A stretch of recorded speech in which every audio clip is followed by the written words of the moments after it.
नमस्कार सत्य संधान को आपण मानक स्वागत जनाऊँगी मु प्रणति।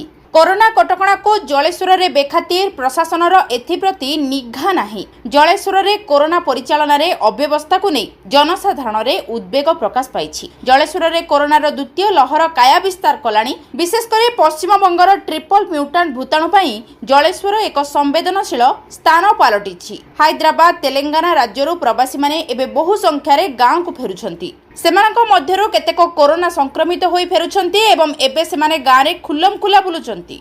एथिप्रति प्रशासन आखि बुझी देइछि कहिले चले। प्रशासनिक अधिकारी मानक पचारिले कहउचंती घरे संगरोधरे रुह।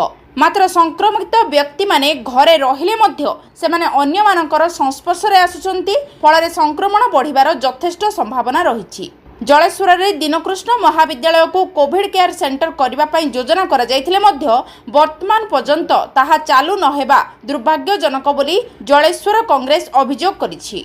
देखो मु गिरिजाशंकर दास जलेश्वर नगर कांग्रेस सभापति।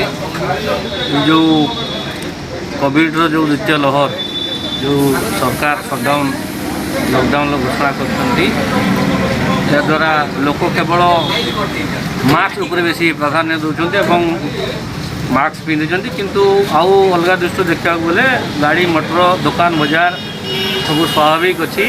लोक बहुत गहली भी होची कहीं किसी आपणकर दूरता मानु नाहंती।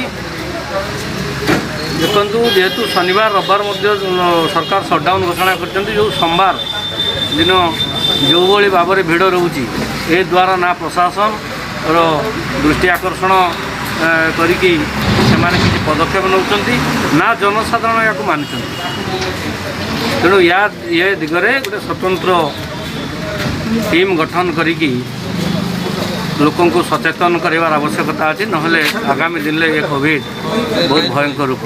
जलेश्वर रे कोविड टीका दान क्षेत्र में मध्य व्यापक अव्यवस्था हेउतबा साधारण रे अभियोग हेउछि। एते पर्यंत 60 वर्षर ऊर्ध्व बयसर लोक माने टीका नेबा शेष होई नाही। 45 वर्षर ऊर्ध्व लोक माने टीका केंद्र को जाई फेरुछंती। एपरिक सेमानको द्वितीय डोज मध्य सेमानको मिली पारु नाही। जीके भटर हॉस्पिटल और रायबणिया गोष्ठी स्वास्थ्य केंद्र रे टीकादान क्षेत्र में घोर अव्यवस्था हेउछि। सेपरि विभिन्न उप स्वास्थ्य केंद्र गुड़िकरे मध्य टीकादान क्षेत्र में अनेक त्रुटि विच्युति परिलक्षित हेउछि। जलेश्वर एक संवेदनशील स्थान होइतिबारु एठारे टीकादान प्रक्रिया को अधिक क्रियाशील कराजिबा पई दाबी हेउछि। समस्ते केमिति टीका नहीं पारिबे तार तुरंत व्यवस्था कराजिबार आवश्यकता रहिछि। सेपरि 5 तारिख रु 19 तारिख जाए चलीथिबा लॉकडाउन व्यवस्था और शनिवार एवं रविवार दिन शटडाउन व्यवस्था को लोक माने कड़ाकड़ी भावे मानु नथिबार देखा जाउछि। प्रत्येक दिन 12टा परे समस्त दुकान बजार और मोटर यान चलाचल उपरे कटकणा लागू करा जायथिबा बेले अपराह्न रास्ता उपरे भिड़ जमुछि। 18 वर्षर कम अमानिया युवक मानकर रास्ता रे गाड़ी चलाचल उपरे अंकुश लगाइबा जरूरी होई पड़िछि। प्रतिदिन परिबा बजार रे लोक माने मास्क लगाइबा को आदरी नैछंती किंतु सामाजिक दूरत्व कथा भूली जाई भिड़ करुथुवार देखिबा को मिलुछि। पुलिस प्रशासन निज थाना आगरे मास्क और हेलमेट उपरे फाइन लगाई अर्थ आदाय करुथुवा बेले अन्य जगार लोक माने खोलाखोली नियम उल्लंघन करुथुवार देखिबा को मिलुछि। तेणु प्रशासन और जनसाधारण मिलित उद्यम नहेले एही विपदपूर्ण संक्रमण रक्षा पाइबा असंभव होई पड़िबो। कोविड-19 रो जो द्वितीय लहर आसीछि एवं एटा अधिक मारात्मक बोली ऑलरेडी साधारण लोकों भितर एटा प्रचार प्रसार हो सारी।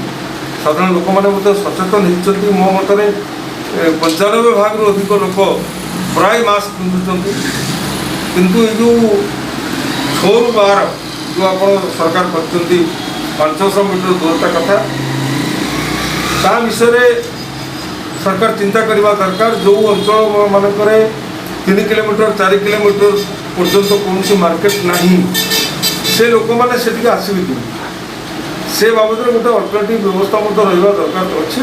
जहाँ लोक आसुँच मोटरसाइकेल व्यवहार होहेतु दूरता अच्छे मार्केट ना प्रशासन से दिगरे सहयोग किंतु जो परिमाण में भिड़ मार्केट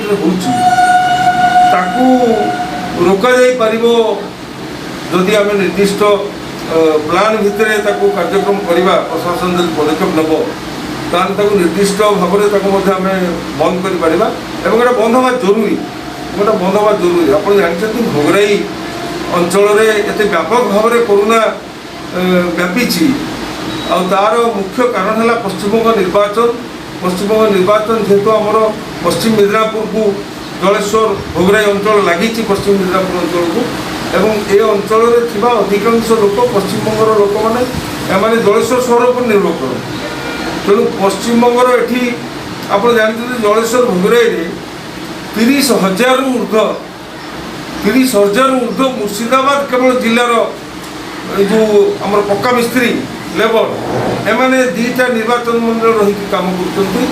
ଓଡ଼ିଶାର ଅନ୍ୟ ଜାଗାରେ ମଧ୍ୟ କରୁଛନ୍ତି, କିନ୍ତୁ ଆମ ଅଞ୍ଚଳରେ ମୁର୍ସିଦାବାଦ ଅଞ୍ଚଳର ମିସ୍ତ୍ରୀମାନେ ଏଠି ବ୍ୟାପକ ପରିମାଣରେ ରହୁଛନ୍ତି, ଯେଉଁ କାରଣରୁ ଏଠି କରୋନାର ଭୟାବହତା ଯଥେଷ୍ଟ ବୃଦ୍ଧି ପାଇଛି। ଯେହେତୁ ଟେଷ୍ଟ ହେଉନାହିଁ, ତେଣୁ ସାଧାରଣ ଲୋକମାନେ ଯେଉଁମାନଙ୍କୁ ଜ୍ୱର ଥଣ୍ଡା କାଶ ହେଉଛି ବା କୋଭିଡ଼ର ଅନ୍ୟାନ୍ୟ ଲକ୍ଷଣମାନ ଦେଖାଯାଉଛି ସେମାନେ ଘରେ ରହିକରି ଚେଷ୍ଟା କରୁଛନ୍ତି କୋଭିଡ଼ର ଯେଉଁ ମେଡ଼ିସିନ୍ ତାକୁ ତ ସାଧାରଣ ଲୋକମାନେ ମଧ୍ୟ ଜାଣୁଛନ୍ତି ଏଇ ମେଡ଼ିସିନ୍ ଖାଇବା କଥା।